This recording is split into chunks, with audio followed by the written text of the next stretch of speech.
मैं शमशेर खान, साचार्य गणित, राजकीय कन्या महाविद्यालय चौमुं। अपन पढ़ रहे हैं क्षेत्रकलन और आज पढ़ेंगे ध्रुवीय वक्रों का क्षेत्रफल। ध्रुवीय वक्रों का क्षेत्रफल। ध्रुवीय वक्र आप समझते हो r is equal to F theta के रूप में होता है। मतलब कोई भी वक्र जिसका समीकरण आर और थीटा के रूप में दिया हुआ हो। आर क्या है? ध्रुवांतर रेखा की लंबाई। थीटा है ध्रुवांतर रेखा का प्रारंभिक रेखा के साथ कोण थीटा। और आर और थीटा किसी बिंदु के निर्देशांक है। जैसे बिंदु P के निर्देशांक अपने ले लिए आर और थीटा। इसका मतलब क्या है? मूल बिंदु से, मूल बिंदु को क्या कहते हैं? ध्रुवीय निर्देशांकों में ध्रुव है। ध्रुवीय निर्देशांकों में मूल बिंदु O को क्या कहते हैं? ध्रुव। तो ध्रुव से बिंदु P की दूरी है r। बिंदु P की दूरी है r। और ये OP ये क्या है? रेखा OP क्या है? ध्रुवांतर रेखा। ध्रुवांतर रेखा। और ये जो OX, ये OX है या इसे OA भी लिखते हैं। OX क्या है? प्रारंभिक रेखा। प्रारंभिक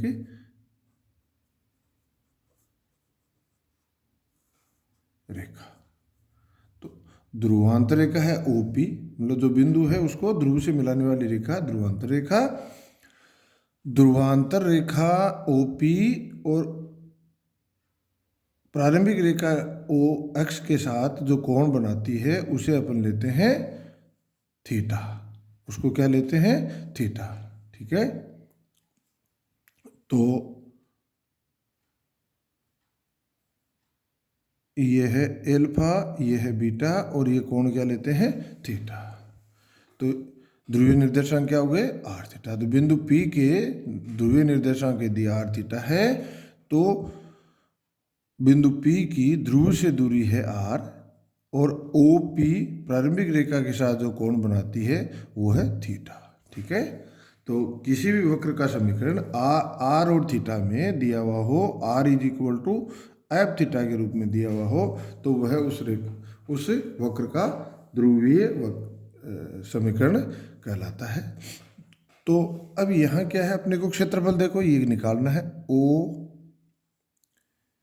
OAPBO ये पूरा क्षेत्रफल ज्ञात करना है। तो कार्तीय निर्देशांकों में अपन क्या करते हैं? क्षेत्रफल ज्ञात करने के लिए एक्स एक्सिस के समानांतर या वाई एक्सिस के समानांतर पट्टियां लेते हैं। यहाँ क्या है? ध्रुवांतर रेखा जो अपने को बिंदु ले लिया P, तो ये OP और इससे नज़दीक कोई बिंदु ले लिया R प्लस डेल्टा R और थीटा प्लस डेल्टा थीटा। तो इन दोनों बिंदु Q को O से मिला देते हैं। तो यहाँ अपन क्या करते हैं? ये पट्टियाँ लेते हैं OPQO। ये बहुत छोटी छोटी पट्टियों के रूप में इसी क्षेत्रफल को बांट लेते हैं और अपन क्षेत्रफल ज्ञात करते हैं। तो आपको इन पट्टियाँ लेते हैं या नहीं लेते हैं इनमें नहीं जाना। आपको ध्रुवीय वक्र दिया हुआ है तो सबसे पहले उस ध्रुवीय वक्र का अनुरेखण करो। और ध्रुवीय वक्र के लिए क्षेत्रफल का सूत्र है 1/2 समाकलन लिमिट एल्फा से beta r square D theta. Alpha क्या है? ये यहाँ लिमिट होगी ना, यहाँ से लेके और यहाँ तक। तो कोण थीटा की लिमिट अपने को प्राप्त होनी चाहिए। तो ये लिमिट की होगी एल्फा से और ये बीटा। तो एल्फा से beta r square D theta. और जहाँ alpha is less than beta होना चाहिए। मतलब जो छोटा कोण है वो लिमिट नीचे आएगी, जो बड़ा कोण है वो लिमिट ऊपर आएगी। यदि अपन इसको बीटा लेते और इसको तो एल्फा लेते और इसको बीटा लेते तो यहाँ लिखते बीटा से एल्फा। ठीक है। तो ये आपको सीधा याद रखना है। तो मैंने लिखा है ध्रुवीय वक्र r is equal to F theta और ध्रुवांतर रेखाओं theta is equal to alpha तथा theta is equal to beta द्वारा घिरे हुए त्रिज्य खंड का क्षेत्रफल ज्ञात करो। ये ध्रुवांतर रेखा हो गई theta is equal to alpha और ये ध्रुवांतर रेखा हो गई theta is equal to beta. और ये वक्र, इस वक्र से घिरे हुए क्षेत्र का क्षेत्रफल। ए इज इक्वल टू 1/2 समाकलन ए अल्फा से beta r square D theta. ठीक है, अब अपने एक आध क्वेश्चन डिस्कस करते हैं। पहला प्रश्न है, वक्र r is equal to a theta cos theta का थीटा इज इक्वल टू 0 से थीटा इज इक्वल टू π/2 के बीच क्षेत्रफल ज्ञात करो। तो अपने को ये लिमिट दे रखी है थीटा की और वक्र ध्रुवीय रूप में दे रखा r is equal to F theta. तो सीधा सा क्षेत्रफल का सूत्र लगा देते हैं। क्षेत्रफल का सूत्र क्या है? क्षेत्रफल ए इज इक्वल टू 1/2 लिमिट, जो थीटा का मान कम है वो नीचे आएगा, तो 0 से π/2 R square D theta is equal to 1/2 समाकलन 0 से π/2 A square theta square cos square theta D theta R square का मान रख दिया, इज इक्वल टू ए स्क्वायर/2 समाकलन 0 से π/2 थीटा स्क्वायर कोष्टक में 1 plus cos 2 theta cos square theta को अपन ने कोस 2 थीटा में बदल दिया, तो 1 plus cos 2 theta upon 2 D theta. या इसे अपन लिख सकते हैं ए स्क्वायर/4 समाकलन 0 से π/2 थीटा स्क्वायर का अंदर गुणा कर दिया, तो theta square plus theta square cos 2 theta D theta. या इसे अपन लिख सकते हैं ए स्क्वायर बड़े कोष्टक में समाकलन 0 से π/2 theta square D theta plus 0 समाकलन 0 से π/2 theta square cos 2 theta D theta.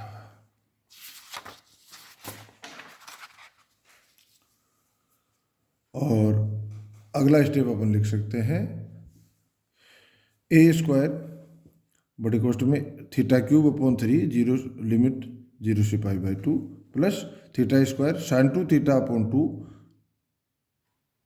Limit 0 से π/2 माइनस, भाई इसका खंड से समाकलन कर दिया, जो अपने पास जो था सेकंड था क्या था ये 0 से π/2 theta square cos 2 theta D theta, तो इसका खंड से समाकलन कर दिया तो अपने को मिल गया theta square sine 2 theta upon 2 limit 0 से π/2 माइनस समाकलन 0 से पी/2 2 थीटा कोस 2 theta sine 2 theta upon 2 D theta. और अगला आगे सिंप्लीफाई करें तो अगला स्टेप मिल जाएगा a²/4 कोष्टक में π³ अपॉन 24 प्लस 0 माइनस मजले कोष्टक में ये लिमिट ये इसका मान तो क्या होगा 0 हो जाएगा। क्यों होगा भाई कि जब अपन π/2 रखेंगे तो साइन पाई हो जाएगा, जब 0 रखेंगे तो साइन 0 हो जाएगा, तो ये पद 0 हो जाएगा, तो मैंने 0 लिख दिया। और इसका फिर एक बार खंड से समाकलन अपन कर दें तो अपने को मिलेगा minus theta cos 2 theta upon 2 limit 0 से π/2 प्लस समाकलन 0 से π/2 कोस 2 थीटा अपॉन 2 डी थीटा। तो अगला स्टेप अपने को मिलेगा a²/4 कोष्टक में π³ अपॉन 24 प्लस π/2 कोस पाई अपॉन 2 प्लस एक बार इसका समाकलन क्या हो जाएगा कोस 2 थीटा अपॉन 2 का समाकलन होगा साइन 2 थीटा अपॉन 2, तो ये साइन 2 थीटा अपॉन 4 0 से π/2 और ये कोष्टक। फिर अपन ये लिमिट लगाएंगे और सिंप्लीफाई करेंगे तो अगला पद मिलेगा a²/4 π³ अपॉन 24, ये माइनस का कोस पाई क्या होगा -1, तो -1/2 तो ये हो जाएगा -π/4 प्लस इसका मान π/2 रखेंगे तो 0 रखेंगे तो 0, तो प्लस 0। तो अगला स्टेप अंतिम अपने को इसका क्षेत्रफल मिल जाएगा πa² अपॉन 96 कोष्टक में π² -6 एक क्वेश्चन अपन और देखते हैं।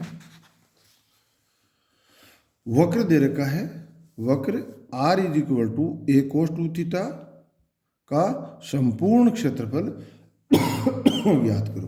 तो ये कुछ वक्र होंगे जो अपने को देखते ही याद रहने चाहिए, क्योंकि अनुरेखण वहाँ करना अपने पास अपने लिए लंबा पड़ता है। अनुरेखण करके अपन क्षेत्रफल ज्ञात करें तो ये भारी पड़ता है।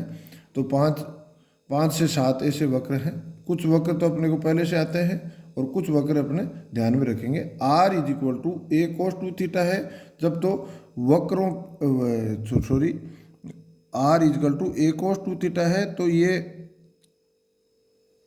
क्या होगा, 4 लूप के रूप में इसका वक्र होगा। और ये लूप क्या है, एक्स एक्सिस के सममित होगा, वाई एक्सिस के सममित होगा, ये एक्स डैश के सममित होगा, ये वाई डैश के सममित होगा। यदि यहाँ अपने पास साइन 2 थीटा आ जाए, दिया हुआ साइन 2 थीटा हो, तो ये मैंने आगे क्वेश्चन लिख के किया है, तो ये वक्र होगा। तो इस प्रकार सिमिलरिटी से भी आप याद रख सकते हो। तो वक्र R is equal to a cos 2 theta का संपूर्ण क्षेत्रफल ज्ञात करो। हल, वक्र अगर ए कोस 2 थीटा है तो इस प्रकार का होगा।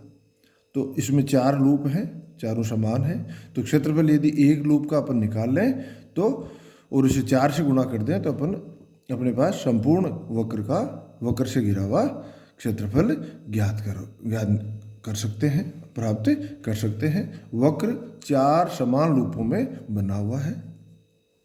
R इजकल टू 0 पर